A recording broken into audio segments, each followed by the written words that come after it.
De volta para mais um tempo de bate-papo maravilhoso aqui com o Gibinha, que tem uma história fantástica dentro do futsal. No primeiro bloco, ele falou de seleção brasileira.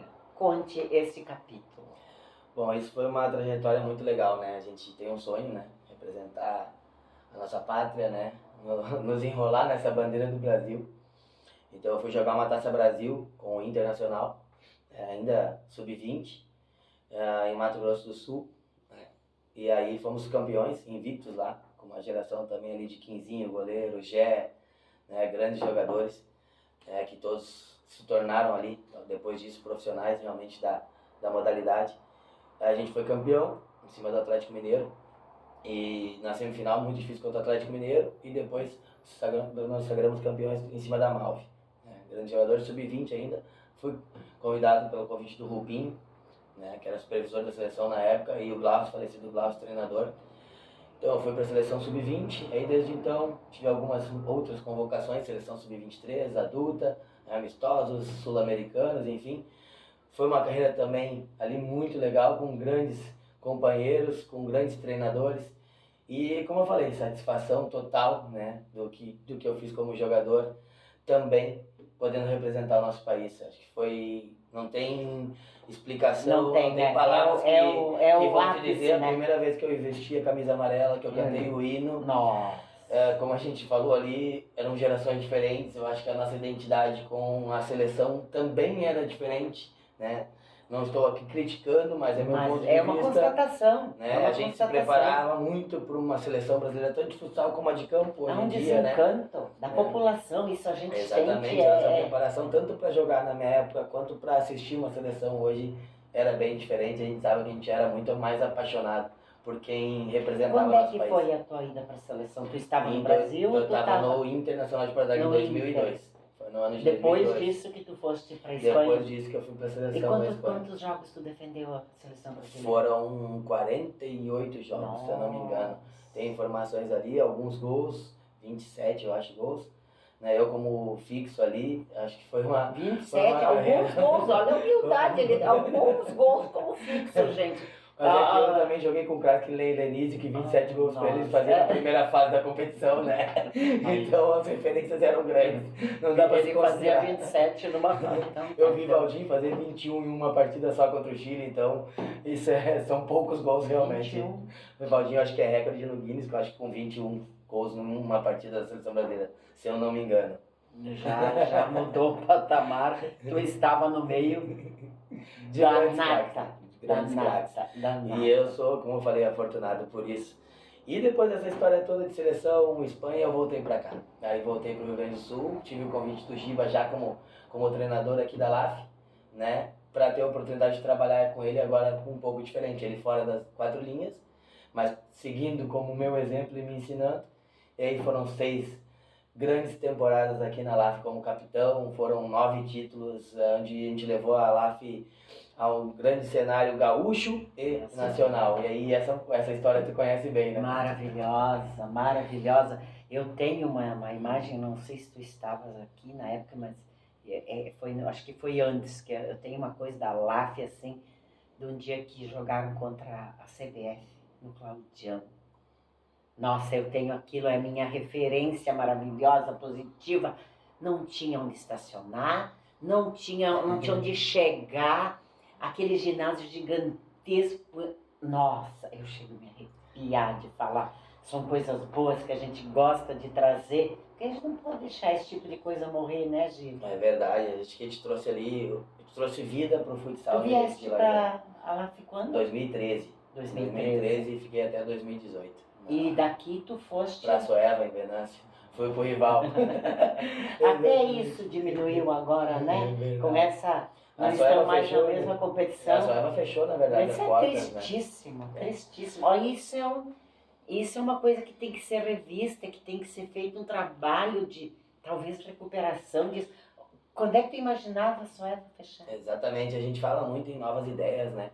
Mas eu acho que um pouco também do que a gente tinha lá, que era feito muito bem, né? Que a gente fala aí de gerações antigas, onde o futsal era muito respeitado. Se parou de fazer, você acha? Se parou de fazer, eu acho que, como eu falei, essa parte mesmo de pessoas supervisionando o tempo inteiro, realmente vendo qualidade no que a gente está fazendo, vendo o fruto do trabalho. Hoje a gente quer respostas muito rápidas, a gente está descartável muito fácil, né? Não Essa só dentro palavra do é futsal, forte. mas em qualquer profissão. Essa A gente palavra é troca forte muito e fácil. verdadeira, A infelizmente. gente troca muito fácil, a gente não dá tempo de evolução. A gente quer tudo muito prático, hoje muito instantâneo. Eu falo, é bom, eu sempre falei, brigo pela modernidade, brigo que a gente A gente não evolua. pode parar no tempo, A mas gente tem que evoluir para melhor, né, Mas a gente Giba? tem que evoluir com base, né? A gente tem que E para evoluir. melhor, não pode Exatamente. regredir, né? Eu acho que a gente tem que estar no esporte, mas realmente preparado para o que ele te traz, né?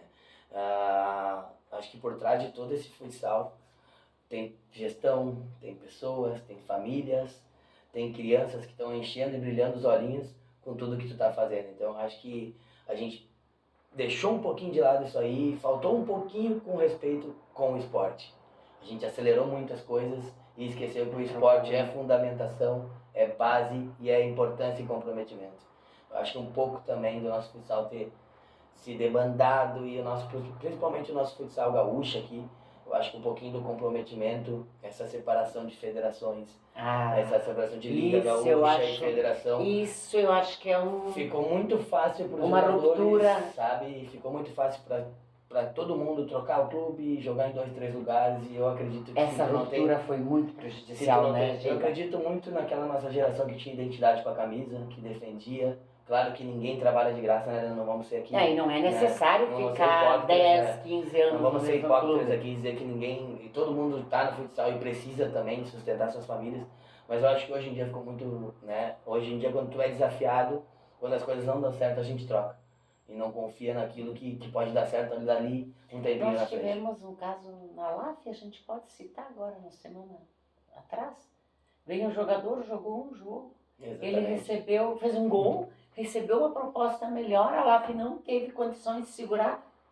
Eu fiquei chocada com isso. LAF, deveria ter uma proteção, né? E a LAF, infelizmente, é um exemplo de vários que está acontecendo por aí, né? Então, é o que eu falei, nós estamos sendo trocados, né? Estamos trocando sem mesmo ter uma fundamentação, uma identidade com o clube. É o que eu brigo muito, né? Hoje, trabalhando como prof ali da Escola de Base Rui Barbosa, temos praticamente ali 600 crianças, 600 alunos, né? De 3, 4 aninhos até 15. E é o que eu brigo muito com eles, né? Eu não vejo, eu acho que o nosso vale hoje é recheado de escolinhas, né? E eu sempre falo com todos os professores, a gente tem um bom relacionamento, inclusive com a LAF, né? Que a gente tem uma competição muito, muito saudável entre, são duas grandes escolas de base. Eu não vejo nenhuma escolinha daqui como um concorrente, sim como oportunidades novas para as nossas crianças, né? Tu escolhe e vai. Só que eu, ao mesmo tempo que eu brigo muito, né? De uma forma com os pais para dizer que os meninos precisam ter uma identidade, né? Independente se for com o Rui Barbosa, com a LAF, com Acessos, com a Ali, independente da escolinha. Porque nossos alunos acabam treinando em 3, 4, 5 escolinhas ao mesmo tempo, jogando Já campeonatos começa variados. aí a perda da identidade. Exatamente, e assim, cada professor tem sua ideia, né, seu objetivo. Confunde eles. Aí tu tem um modo de ensinar, o outro professor tem um modo de ensinar. É uma briga eterna que eu tenho com os pais, dizendo que... E além dessas escolinhas, a gente perde os alunos para Grêmio, Inter, Juventude, Caxias. Cada vez mais cedo a gente está mandando esses meninos para lá, e aí entra naquela parte que a gente falou, né, do precoce, do não estar preparado, porque o jogar futebol, jogar futsal é difícil.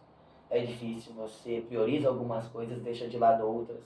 Família, né, apoio emocional, tudo isso eu acho que cada vez mais a gente está largando os nossos alunos despreparados para isso.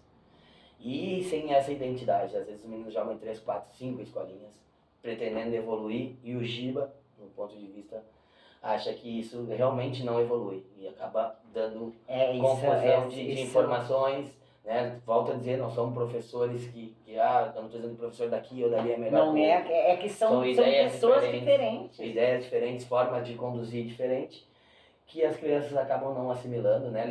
As crianças nossas de hoje em dia já têm uma vida muito louca, né? Muito louca, eles entram na nossa rotina, essa louca de trabalho, de correria, de querer dar o melhor para as nossas crianças. Então a gente acaba esquecendo ali, né, da parte principal, que é a fundamentação e o aprendizado, né? Então É uma briga diária, assim, pela nossa modalidade e pelas nossas crianças. Que eles E aí consigam jogam futsal e futebol, aí futebol 7, futebol de futebol campo. 7, futebol campo. Nós temos o nosso amador lado a lado aqui muito É forte, né? muita informação para eles, Exatamente. do mesmo modo que é bom, mas eles não vão conseguir assimilar tudo com esse seja um gênio, né, Exatamente Giba? isso, Helena, exatamente isso. Que é o meu ponto de vista. A gente fala, é muito bom essa praticidade, essas oportunidades, mas a gente precisa ter aquele foco, né? Aquele agarrar a oportunidade, e mesmo que ela não esteja no caminho que a gente quer naquele momento, se a gente não persistir, que eu acho que, né, nossa resiliência, Porque nossa até a persistência. criança vai ficar em dúvida.